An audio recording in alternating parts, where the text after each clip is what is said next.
Je suis rentrée chez moi vendredi soir, épuisée après un déplacement professionnel, ne rêvant que d'un week-end paisible pour me ressourcer. J'ai à peine eu le temps d'enlever mon manteau que j'entends des voix sourdes venant de la cuisine, ce ton qui annonce que quelque chose va mal tourner.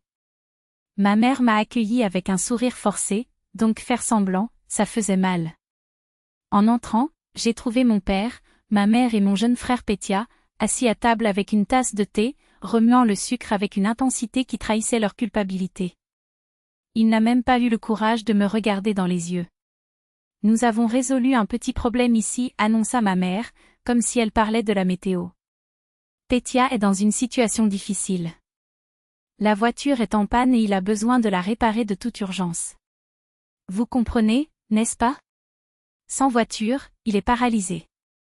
J'ai rangé mon manteau, remis mon sac et essayé de comprendre ses mots. Quelque chose n'allait pas prudemment, j'ai demandé. Et qu'est-ce que cela a à voir avec moi? Maintenant, qui d'autre pourrait m'aider, ma fille? Ma mère haussa les épaules, comme si la réponse était évidente. Vous avez un emploi stable, vous voyagez pour le travail, vous recevez des primes. Pour vous, ce n'est rien. Pétia continuait à regarder le thé, comme si la solution à ses problèmes était dissoute dans ce liquide chaud. Puis, dans un murmure presque imperceptible, il ajouta. Je le rendrai plus tard. C'est là que j'ai compris, ce n'était pas une demande. C'était une phrase. Ils avaient déjà décidé que je paierais la note, et mon consentement n'était qu'un détail. J'ai transféré l'argent immédiatement, non pas parce que je le voulais, mais parce que je n'avais pas la force d'affronter un combat ce soir-là. Cependant, à mesure que je tapais les chiffres dans l'application bancaire, une sourde colère grandissait en moi. Je savais que ce n'était pas la première fois. Et si rien ne changeait, ce ne serait pas la dernière. Chaque fois que Pétia avait des ennuis, mes parents me regardaient comme si j'étais un guichet automatique avec des mots de passe illimités. Une semaine plus tard, je l'ai croisé au centre commercial. Il était devant un écran électronique, tenant la boîte d'un nouveau smartphone, riant avec un ami comme s'il avait gagné à la loterie. La nuit, en parcourant ses réseaux sociaux, je suis tombée sur une photo de la voiture réparée, brillante, avec la légende, comme neuve. Cela valait la peine de ne pas lésiner sur le confort. La colère brûlait comme de l'acide, mais cette fois, ce n'était pas seulement de la colère. C'était d'une clarté perçante. J'ai sorti la boîte de reçus que j'avais économisée depuis des mois, courses, factures de ménage, cadeaux pour mes parents, leur visite au spa.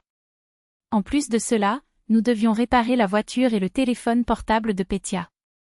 J'ai tout noté sur une feuille de calcul, ligne par ligne, valeur par valeur. Plus je remplissais ces colonnes, plus une vérité devenait claire, il fallait que je mette un terme à cette dynamique. Le dimanche suivant, j'ai invité la famille à dîner.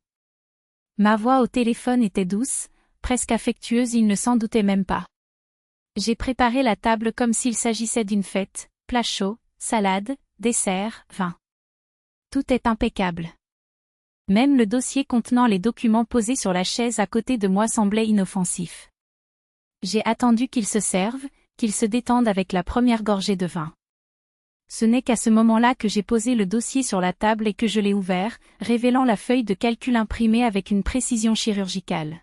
« Qu'est-ce que c'est ?» a demandé ma mère, intriguée, en feuilletant les pages.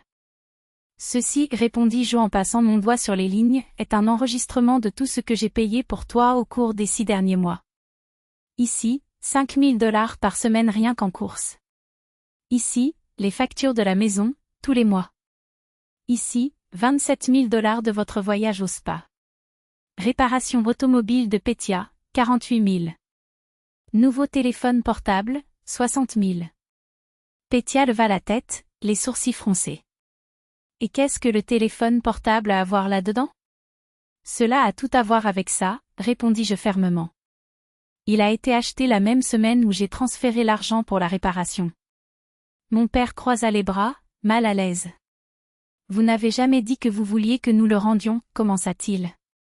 Je ne veux pas qu'il me le rende, l'interrompis-je en plaçant mon relevé bancaire sur les papiers. Je l'ai déjà enlevé. Chaque centime que vous avez économisé pour mon aide, les économies pour les vacances, les sommes que vous avez laissées sur le compte joint. J'ai tout transféré sur moi-même. Le silence qui tombait était si épais qu'on pouvait entendre le tic-tac de l'horloge dans la pièce. Ma mère me regardait comme si elle voyait un inconnu. Mon père s'est assis sur sa chaise, les doigts entrelacés, évitant mon regard un mélange de honte et de respect qu'il n'avait jamais montré auparavant. « Vous êtes dur » murmura-t-il finalement. « Non » répondis-je calmement. « J'en ai juste marre d'être la banque familiale. » Ma mère a essayé de protester, mais j'ai levé la main pour lui couper la parole. Je ne dis pas que je n'aiderai plus. Mais de l'aide est demandée.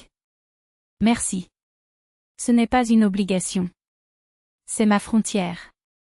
Et je ne leur permettrai plus de le dépasser. Je me suis levée, j'ai rassemblé les assiettes vides et je suis allée à la cuisine. Ils restèrent là, immobiles, chacun plongé dans ses propres pensées. Depuis cette nuit-là, personne n'a osé dire « c'est ta sœur qui paie ».